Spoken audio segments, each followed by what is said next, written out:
வணக்கம், இது உங்கள் பிவி அஸ்ட்ரோ. இந்த ஜாதகத்தில் நிறைய பேருக்குள்ள ஒரு சந்தேகம் என்னென்னா, ஜாதகப்படி தொழில் எடுத்து செய்தால் நன்மையா அப்படின்னு ஒரு டவுட் இருக்கும். ஜாதகப்படி தொழில் எடுத்து பண்ணால் அது நல்லாயிருக்கும், அதில் நம்ம ஜெயிச்சிடலாம், தொழிலில் வெற்றி பெற்றுடலாம், நல்ல பொருளாதார உயர்வை பெற்றுடலாம் அப்படின்ற ஒரு எண்ணம் இருக்கும். ஸோ இந்த ஜாதகப்படி நிறைய பேர் ஜோசியர்கிட்ட கேட்கக்கூடிய ஒரு கேள்வியும் இது, என் ஜாதகப்படி என்ன தொழில் செய்யலாம். இது எதுக்கு கேட்குறாங்கன்னா, அவங்க ஆல்ரெடி தொழிலையோ இல்லை வேலை செய்கிற இடத்துலையோ அந்த மிகப்பெரிய உயரத்தை கொட்டிருக்க மாட்டாங்க, கஷ்ட நஷ்டத்தை அனுபவிச்சிருப்பாங்க. ஸோ அதனால் ஜாதகப்படி அவங்க தொழில் எடுத்து பண்ணால் வெற்றி கிடைக்குமா, அப்படியாவது நமக்கு வெற்றி கிடைத்தால் நம்ம நன்றாக இருக்குமா அப்படின்ற ஒரு எண்ணத்தில் அவங்க கேட்குறாங்க. கேட்கக்கூடிய கேள்வி தவறு இல்லை. பட் இந்த ஜாதகப்படி தொழில் எடுத்தால் வெற்றி கிடைக்குமா கிடைக்காதா அப்படின்னா அதுக்கான பதில் என்னென்னா, நிச்சயமாக அப்படியெல்லாம் கிடையாது. உங்கள் ஜாதகப்படி நீங்கள் தொழில் எடுத்து பண்ணால் வெற்றி அடைய முடியும் அப்படின்னா எல்லாருமே வெற்றி அடைஞ்சிடலாமே. எல்லாருமே யாருமே மேக்ஸிமம் கஷ்டப்படக்கூடிய அவசியமே இல்லை. எல்லாருமே அவங்க ஜோசியருக்கு, அவங்க குடும்ப ஜோசியர், இல்லை இந்த யூடியூப்பில் வர ஜோதிடர், எல்லா ஒரு ஜோதிடர்கிட்ட போய் உங்களுக்கு என்ன தொழில் அமையும் அப்படின்னு கேட்டு எல்லாருமே அவங்களோட ஜாதகப்படி என்ன தொழிலோ அதை எடுத்து பண்ணால் எல்லாருமே ஜெயிச்சிடலாமே. அப்படி எல்லாருமே ஜெயிச்சிடறாங்களா அப்படின்னா நிச்சயமாக கிடையாது. அப்போ இதுக்கான காரணம் என்ன? ஜாதகப்படி தொழில் செய்தாலும் நிறையா பேருக்கு நிச்சயமாக வெற்றி கிடைச்சிருக்காது.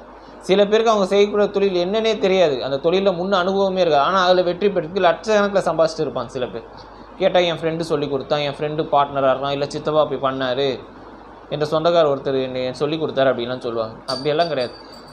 ஒரு தொழில் ரீதியாக வெற்றி பெறணும் அப்படின்னா அவங்க ஜாதகத்தில் இருக்கவே 10ஆம் பாவகம் வலுத்திருக்கும். ஒன்று, தொழிலில் வெற்றி பெற்று அதன் மூலியமாக சம்பாதிச்சிட்டார் அப்படின்னா அவருக்கு 10ஆம் இடத்துக்கு பாக்கியஸ்தானம், 10ஆம் இடத்துக்கு பஞ்சமஸ்தானம் சொல்லக்கூடியது தான் 2ஆம் இடம்.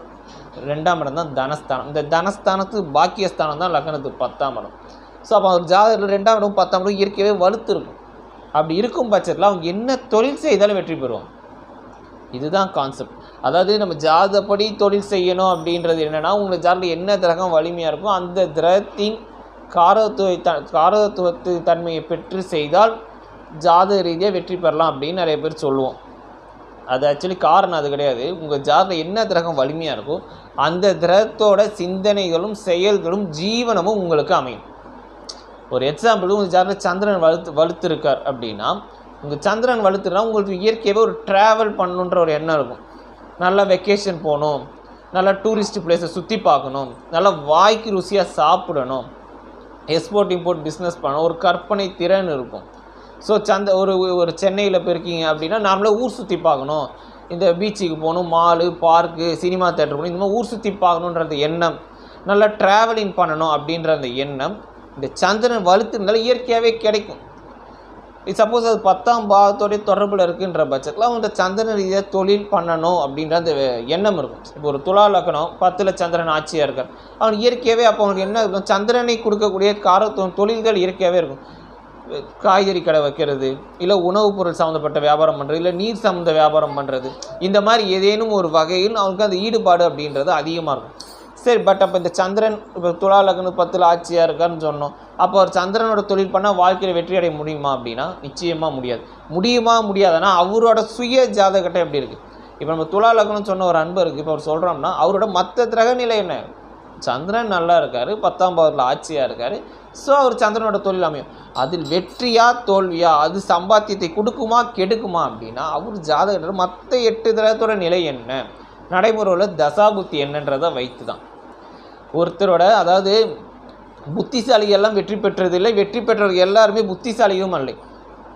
ஸோ ஜெயித்தவன்லாம் திறமை இருக்க மட்டும்தான் ஜெயிக்கிறான், தோற்றவன்லாம் திறமையற்றவன் அப்படியெல்லாம் நிச்சயமாக கிடையாது.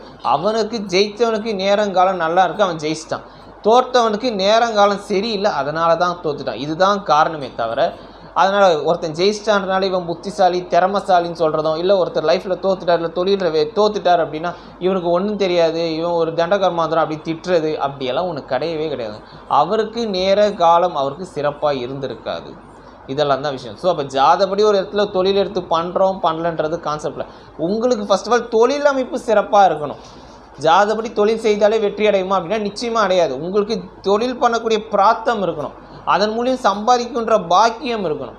இதெல்லாம் இருந்தால் தான் உங்களால் ஒரு தெரிஞ்ச தொழிலோ தெரியாத தொழிலோ முன் அனுபவம் இருக்கோ இல்லையோ நிச்சயமாக உங்களுக்கு நேரம் நல்லா இருந்து 10ஆம் பாவம் வலுத்திருந்து 2ஆம் இடமும் துணையாக நின்றுச்சுன்னா நிச்சயமாக சம்பாதிப்பீங்க. அது எக்ஸ்பீரியன்ஸ் இருக்குது இல்லைன்ற கான்செப்டே கிடையாது. உங்கள் ஜாதகத்தை அந்த தொழில் அமைஞ்சாலும் சரி, உங்கள் கிரகம் வலிமையாக இருந்தாலும் சரி, இல்லைனாலும் சரி, நிச்சயமாக அதில் சம்பாதிக்கக்கூடிய ஐஸ்வர்யத்தை கொடுத்தே தீரும். இதுதான் விஷயம். அப்போ என்ன தொழில் பண்ணுறோன்ற விட உங்களுக்கு ஃபஸ்ட்டு தொழில் அமைப்பு இருக்கா இல்லையான்றது தான் ரொம்ப முக்கியம். அது இருந்தால் தான் அதில் நீங்கள் நல்ல உயர்ந்த ஒரு உச்சாணி இடத்தை பெற முடியும். சரிங்களா? ஸோ இது ஒரு எக்ஸாம்பிள் ஒரு ஜாதகத்தை வச்சு பார்ப்போம். இது என்கிட்ட கன்சல்ட் பண்ண ஒருத்தரோட ஜாதகம் தான். சுஸ்தியில் அந்த ஜாதகம் வருது பாருங்கள். இவர் பிறந்திருப்பது மகர லக்னம். மகர லக்னத்துக்கு 2ஆம் இடத்தில் குரு, 5ஆம் இடத்தில் சந்திரன், கேது, 6ஆம் இடத்தில் சனி, 11ஆம் இடத்தில் சுக்கிரன், ராகு, சூரியன், புதன் மற்றும் 10ஆம் இடத்தில் செவ்வாய். அட் பிரசன்ட் நடைமுறையில் சனி தசை ஓடிக்கொண்டிருக்கிறது. சனி தசையில் கிட்டத்தட்ட சுக்கிர புத்தி நடந்துட்டு இருக்கு. ஸோ இவர் என்கிட்ட கேட்ட கேள்வி என்கிட்ட கன்சல்ட் பண்ணக்கான காரணம் என்ன அப்படின்னா, இப்போ நடக்கிறது சனி தசை. இவர் இயற்கையாக ஃபஸ்ட் ஆஃப் ஆல் இவரோட பேஸை இவரோட ஜாதகத்தை பாருங்களேன். லக்கணத்திற்கு 10ஆம் இடம். இவர் தொழில் ரீதியாக இப்போ சிறப்பாக இல்லைன்றது தான் கேள்வி. இவரோட 10ஆம் பாவத்தின் நிலை என்னென்னு ஃபஸ்ட்டு பார்ப்போம். லக்கணத்துக்கு 10ல் ஒரு கிரகம் திக்பாலம். ஃபஸ்ட் 10ஆம் இடத்தை குரு பார்வை செய்கிறார். இது அடுத்தது 10ஆம் அதிபதி பரிவர்த்தனை யோகத்தில் இருக்கார். 10ஆம் அதிபதி லக்கணத்துக்கு 9, 10 என்று சொல்லக்கூடிய தர்மகர்ம அதிபதி யோகத்தில் இருக்கார். 10ஆம் அதிபதி சந்திர அதியோகத்தில் இருக்கார். இவ்வளோ ஸ்பெஷல் 10ஆம் பாவகமும் பெற்றிருக்கிறது, 10ஆம் அதிபதியும் பெற்றிருக்கார். நடைமுறையில் உள்ள தசாபுத்தி என்ன? சனி தசை. சனி லக்கணத்து முதல் தர யோகாதிபதி, லக்னாதிபதி, தனாதிபதினு சொல்லக்கூடிய தசை தான். ராசிக்கு 9, 10 என்று சொல்லக்கூடிய தர்ம கர்மாதிபதி தசை தான். லக்கணத்துக்கும் ராசிக்கும் நிறைந்த கோள் தான் சனி. அப்பேற்பட்ட சனி தசா புத்தி நடக்குது. இவர் சனி தசை ஆரம்பித்த காலிலேருந்து கஷ்டம்தான். தொழில் இதுக்கு முன்னாடி நடந்த குரு தசை கூட நல்லா இருந்துச்சு. ஆனால் இப்போ நடக்கக்கூடிய சனி தசை ஆரம்பித்த காலிலேருந்து தொழில் ரீதியாக நஷ்டம், நஷ்டம், கஷ்டம், நஷ்டம் இப்படியே தான் ஓடிட்டுருக்கு. பணம் போடுறாரு, லாபகரமாக இல்லை, அது நஷ்டமாகுது. வியாபாரம் குறைவு, வியாபாரம் சரியாக இல்லை. பொருளாதாரம் திருப்பி பணத்தை அதிலே போடுறாரு, திருப்பி நான் சம்பாதிக்க முடியல, பணத்தை போடுறாரு, நஷ்டமாகுது. இதுதான் இவருக்கு இப்போ கடந்த ஒரு 6-7 வருஷமாக இப்போ அப்படி தான் ஓடிட்டுருக்கு. கஷ்ட நஷ்டத்திலேயே வண்டி ஓடுது. ஏன்? இயற்கையாக 10ஆம் பாவம் நல்லா இருக்குது. செவ்வாய் நின்னா செவ்வாய் அந்த இடத்துல திக்பலம். 10ஆம் அதிபதி பரிவர்த்தனை யோகம், சந்திர அதியோகம், பௌர்ணமி சந்திரனால் பார்க்கப்பட்டு நிற்கிறார். 10ஆம் இடத்தை குரு பார்க்குறார். இவ்வளோ ஸ்பெஷல் இருக்குது அந்த ஜாதகத்தில். இருந்தும் அவருக்கு தொழில் பாவகம், அதாவது தொழில் பாவகம்ன்றதை விட தொழில் அமைப்புன்றது சிறப்பாக இல்லை. என்ன காரணம்? ஒரு ஜாதக கட்டத்தில் இவர் என்ன தொழில் பண்ணலாம் அப்படின்னு இருக்கிறார். சார் நீங்கள் என்ன தொழில் பண்ணலான்றதை விட நீங்கள் இந்த காலகட்டம் இருக்கிற ஒரு குறிப்பிட்ட காலகட்டத்தில் நீங்கள் என்ன தொழில் பண்ணாலும் சிறப்பாக இருக்காது அப்படின்றதான் இதுக்கான ப்ரெடிக்ஷனாக நான் சொன்னது. அவர் கேட்ட கேள்வி தான். இப்போ சிறப்பாக இல்லை சார், நான் என்ன தொழில் பண்ணலாம் அப்படி ஒரு கேட்குறாரு. சார் நீங்கள் என்ன தொழில் பண்ணாலும் உங்களுக்கு இப்போ இருக்கக்கூடிய காலகட்ட, அதாவது சனி திசையில் சுக்கிர புத்தி தாண்டுற வரைக்கும் நீங்கள் என்ன தொழில் பண்ணாலும் நிச்சயமாக சம்பாதிக்க முடியாது. இதுதான் இவரோட பிரச்சனை. நீங்கள் கேட்கலாம், எப்படியா சனி லக்கணாதிபதி, சுக்கிரன்றது பஞ்சம ஜீவனாதிபதி, முதல் தர யோகாதிபதிகளோட தசாபுத்தி வரை நீ எப்படி நல்லா இல்லைன்னு சொல்லலாம் அப்படின்னு நிறைய பேருக்கு ஒரு சந்தேகம் வரும். நிச்சயமாக நல்லா இருக்காது. என்ன காரணம் அப்படின்னா, ஒரு கிரகம் தசை நடத்துதுன்னா அந்த தசை நடக்கக்கூடிய கிரகத்தின் வலிமை என்னன்றதை ஃபஸ்ட்டு பார்க்கணும். ரெண்டாவது அடித்தளமோட கிரக நிலை என்ன, 10ஆம் பாவத்தின் நிலை என்ன, 2ஆம் பாவத்தின் நிலை என்ன, அடித்தளம் என்னன்றதையும் பார்க்கணும். ஃபர்ஸ்ட் ஆஃப் ஆல் இதோட தசாபுத்தியோட நிலையை பார்ப்போம். ஒரு தசை நடக்கக்கூடிய கிரகம் 3 விஷயத்துக்கு நல்லா இருக்கணும். ஒன்று விதி, மதி, கெதின்னு சொல்லுவோம். விதினா என்னென்னா லக்னம், மதினா என்னென்னா ராசி, கெதினா என்ன சந்திரன், கெதினா என்னென்னா நிற்கக்கூடிய நிலை. இந்த 3 விஷயத்துக்கு தசாநாதன் நன்றாக இருக்க வேண்டும். ஏன்னா இப்போ விதினா என்ன, லக்கணம் சொல்ல, லக்கணத்துக்கு சனியார், லக்கணாதிபதி தனாதிபதி, லக்கணத்து 6ல், இது ஒரு வகையில் தவறு தான். ஏன்னா லக்கணாதிபதி ஒரு நன்மை பயக்கக்கூடிய திருப்பி 6ல் அமர்ந்தது ஒரு வகையில் தவறு, ஆனால் பெரிய தவறுன்னு எடுக்க முடியாது. ஏன்னா கெட்ட, அதாவது யோகாதிபதி மறையலாம், கெடதான் கூடாது. ஸோ அப்போ 6ஆம் இடத்துல இருக்கிறது பெரிய தவறு இல்லை, ஏன்னா நட்பு வீட்டில் தான் இருக்கார். ராசி இப்படி பார்த்தாலும் தர்ம கர்மாதிபதி நல்லா தான் இருக்கார். அப்படி ஏன் சார் அவர் கொடுக்கல, ஏன் நன்மையை கொடுக்கல? இதுக்கு மெயின் காரணம்னா இந்த கெதின்னு சொல்லக்கூடியது தோட்டில் கெடுபுஷ். எப்படி? தசாநாதன் நின்ற இடம் சனி, சனி நின்ற இடத்துக்கு யோகாதிபதி அப்படின்னு நம்ம யாருன்னா அதாவது சனிக்கு யோகாதிபதி யார் அப்படின்னா சுக்கிரனும் புதனும் தான். லக்கணத்துக்கும் அவர்கள் தான் யோகாதிபதி. அப்படி இருக்கும்போது இந்த லக்கணத்து முதல் தர யோகாதிபதி சுக்கிரன், அவர் லக்கணப்படி போய் பாதகஸ்தானத்தில். லக்கணத்து இன்னொரு யோகாதிபதி பாக்கியாதிபதினு சொல்லக்கூடிய புதன், அவரும் பாதகஸ்தானத்தில். லக்கணத்துக்கு யோகாதிபதி லக்கணாதிபதி அவரும் 6ஆம் இடத்துல. இவர் 6ஆம் இடத்துல இருந்தது தவறில்லை, அதுக்கு நட்புகளும் போய் கெட்ட நிலையில் இருப்பது தான் தவறு. அப்போ லக்கணப்படி 3 யோகாதிரமும் மறைஞ்சு போச்சு. லக்கணத்து அவயோகாதிபதினு சொல்லக்கூடிய செவ்வாய் 10ல் திக்பலம் தசம கேந்திரத்தில். இன்னொரு யோகாதிபதி தனஸ்தானத்தில் ஸ்ட்ராங்காக இன்னொரு அவயோகாதிபதினு சொல்லக்கூடிய குரு திருதிய விரையாதிபதி தனஸ்தானத்தில் வலுத்து நிற்கிறார். அப்போ மறைய வேண்டிய கிரகமெல்லாம் நிறைஞ்சு நிற்கிது, நிறைந்து நிற்க வேண்டிய கிரகமெல்லாம் மறைஞ்சு போச்சு. இதுவே அடித்தளமாக ஒரு ஜாதக கட்டம் வீக்கு தான். இந்த இடத்துல நம்ம பௌர்ணமி சந்திரன் நிற்கிறாரு, 10ஆம் இடத்துல செவ்வாய் திக்பலத்தில் நிற்கிறாரு, சந்திர அதியோகம், குரு பார்க்குறாரு 10ஆம் பாவத்தை, ஜாதகமே சூப்பர் ஜாதகம். ஏன்னா எல்லா கிரகமுமே நல்லா பாருங்கள், இந்த ஜாதகத்தில் எல்லா கிரகமுமே சுபகிரகங்களுக்கு தொடர்பில் இருக்கும். குரு சனியும் பார்ப்பார், செவ்வாயும் பார்ப்பார். பௌர்ணமி சந்திரன் சூரியன் புதன் மற்றும் சுக்கிரன் நேரடியாகவே பார்ப்பார். அப்படி இருக்கும்போது மேட்சில் எல்லா கிரகமே கவர் ஆகிடுச்சு. எல்லா கிரகமும் சுபகிரகத்தோட தொடர்பில் இருந்தால் இவர் வாழ்க்கை சுபிச்சமாக இருக்கா, சுபத்தன்மையாக இருக்கான்னா நிச்சயமாக கிடையாது. இவர் அசுபத்தன்மையும் அசுப பலனை தான் இப்போ அனுபவிச்சுட்டு இருக்கார் கடந்த 6-7 வருஷமாக இந்த சனி திசையிலேருந்து. ஏன் எதனால்னா அப்போ எந்த கிரகம் எந்த கிரகத்தை பார்க்குதுன்னு ஒரு கணக்கு இருக்குது. சுபகிரகங்கள் பார்த்துட்டாலே சுபிச்சத்தை கொடுத்துரும், அசுப கிரகம் பார்த்துட்டா கெடுத்து விட்டுரும், அப்படியெல்லாம் கிடையவே கிடையாது. சனி பார்த்து கோடி கோடியாக சம்பாதிச்சவனும் இருக்கான், குரு பார்த்து நடுரோட்டில் வந்தவனும் இருக்கான். ஸோ அப்போ அந்த நிற்கக்கூடிய கிரகம் இருக்கக்கூடிய நிலையை போயிட்டு தான் உயர்வு காலம். இந்த ஜாதக கட்டத்துக்கு ஏன் சனி தசை கொடுக்கல அப்படின்னா, லக்கணத்துக்கு 6ல் அமர்ந்தக்கூடிய சனி வீடு கொடுத்த அதிபதியாக ஸ்ட்ராங்காக இருக்காரா? இல்லை. அவர் லக்கணத்துக்கு பாதத்தில் அவர் வீட்டுக்கு 6 காலில் மறைஞ்சு போயிட்டார். அப்போ தசாநாதன் லக்கணத்தையே யோகாதிபதி தசை அவரே ஃபஸ்ட்டு 6ஆம் இடத்தில் மறைந்து அந்த இடத்துல வலிமையும் இல்லை, அவருக்கும் அந்த சனிக்கு நட்போட துணையும் இல்லை, அதுக்கு வீடு கொடுத்த அதிபதியும் வலிமையாக இல்லை, சுத்தமாக இல்லை. அப்போ டோட்டலாக கெட்டு போச்சு. அப்போ சனி அந்த இடத்துல மறைந்து கெட்ட நிலையில் தான். அதாவது ஒரு கிரகம் கொடுக்க வேண்டிய யோக பாவத்தை அந்த நிச்சயமாக அந்த சனி கொடுக்காது. ஏன்னா நல்லா இருந்தால் தான் கொடுக்கும். இப்போ கெட்டவர் கெட்டில் கிட்டிடும் ராஜயோகம்னு சொல்கிறோம். கெட்டவர் கெட்டு போயிடுச்சுன்னா கெட்டதை பண்ண முடியாது. அதே போல் தான் நல்ல கிரகம் நிறைஞ்சு நின்று நல்லா இருந்தால் தான் நல்லதை செய்யும். அப்படி நல்லா இல்லை கெட்டு போயிடுச்சு அப்படின்னா தீமையை தான் செய்யும். அப்போ இந்த இடத்துல சனி கெட்டுட்டார். பேருக்கு வேணால் சொல்லலாம், லக்கணத்து சனி லக்கணாதிபதி இப்படி இருக்கும் அப்படி இருக்கும், அப்படியெல்லாம் கிடையாது. இப்போ நான் கெட்டு போச்சு சனி தசை நல்லா இல்லைன்னு சொன்னேன்னா நிறைய பேருக்குள்ள ஒரு எண்ணம் என்ன, ஆமாம் சார் லக்கணத்து 6ல் சனி நிற்கிறனால தான் சார் கடனை கொடுத்துருச்சு. நிச்சயமாக கிடையாது. 6ஆம் இடத்தில் கிரகம் இருந்து தசாபுத்தி நடந்து கோட்டீஸ்வரனும் உண்டு. 5ஆம் இடம் பஞ்சமஸ்தானம் சொல்லக்கூடிய அதிர்ஷ்டத்தை கொடுக்கக்கூடிய ஸ்தானம் 5ஆம் இடம் தான். அந்த 5ஆம் இடத்தில் இருந்து கிரகம் தசாபுத்தி நடந்து கஷ்டப்பட்ட ஜாதமும் நம்ம வீடியோஸில் நிறையா பார்த்துருக்கோம். ஸோ 5ல் நிற்குதா 6ல் நிற்குதான்ற கான்செப்டில் அது விதிக்கு எப்படி இருக்குது, மதிக்கு எப்படி இருக்குது, கெதிக்கு எப்படி இருக்குன்றது தான் கணக்கு. அடித்தளமாக கிரகநிலை எப்படி இருக்குன்றது தான் கணக்கு. சரிங்களா? ஸோ அப்போ இந்த ஜாதக கட்டத்துக்கு சனி 6ல் அமர்ந்தது தவறில்லை, அந்த சனிக்கு நட்புன்னு சொல்லக்கூடிய சுக்கிரனும் புதியும் அதற்கு சஷ்டாங்கத்தில் அமர்ந்தது அப்படின்றது தவறு. இப்போ இவரோட தொழில் பாவத்துக்கு வருவோம். ஸோ சனி தசை இதனால தான் நல்லா இல்லை. சனி தசை சுய புத்தியாக இருக்கட்டும், சனி தசை புதனாக இருக்கட்டும், சனி கேது, அடுத்து சனி சுக்கிரன் எல்லாமே லக்கணத்து யோகர் தான், சனித்தும் யோகர் தான். ஆனால் லக்கணத்தும் சரியாமல, சனிக்கும் சரியாமல், அது தசாநாதனுக்கும் சரியாமல். அப்போ நிச்சயமாக இந்த தசாபுத்திகள் சிறப்பினை கொடுக்கக்கூடிய ஐஸ்வர்யம் கிடையவே கிடையாது. அப்போ இந்த ஃபஸ்ட் ஆஃப் ஆல் முடியணும். இது ஒன்று. இவரோட அடித்தளமாக இவரோட கிரக அமைப்பு தொழில் பாவம் எப்படி இருக்குது அப்படின்றத பார்க்கலாம். ஏன்னா நம்ம பேசுறது தொழிலை பற்றி தான், தசாபுத்தியை பேசுகிறோம். ஸோ தொழில் பாவம் அடித்தளமாக எப்படி இருக்குது? 10ஆம் பாகம் 10ல் ஒரு கிரகம் திக்பலம், குரு பார்க்குறார், 10 அதிபதி பரிவர்த்தனை யோகம், சந்திர அதியோகம், இது எல்லாமே இருக்குது தான், சிறப்பு தான். ஓகே. ஏன் அப்போ தொழில் பாவம் ஸ்ட்ராங் இல்லையா? நிச்சயமாக ஸ்ட்ராங்கு கிடையவே கிடையாது. மேலோட்டமாக சும்மா சொல்லலாம். இந்த சுபகிரகங்கள் பார்க்குது, சுபகிரகம் 10ஆம் இடத்தையும் பார்க்குறார், 10ஆம் அதிபதியும் பார்க்குறார், பரிவர்த்தனை யோகத்தில் தான் இருக்கார். நான் இல்லைன்னு இந்த இடத்துல மறுக்கவே இல்லை. ஆனால் இவருக்கு அடித்தளமாகவே 10ஆம் ரொம்ப வலுத்தெல்லாம் நிற்கலை, பாதிப்படைஞ்சு தான் இருக்குது. எப்படி? லக்கணத்து முதல் தர யோகாதிபதி 5, 10 என்று சொல்லி 10 ஜீவனாதிபதி. அந்த ஜீவனாதிபதி எங்கே இருக்கார்? பாதகஸ்தானத்தில் தான் நிற்கிறாரு.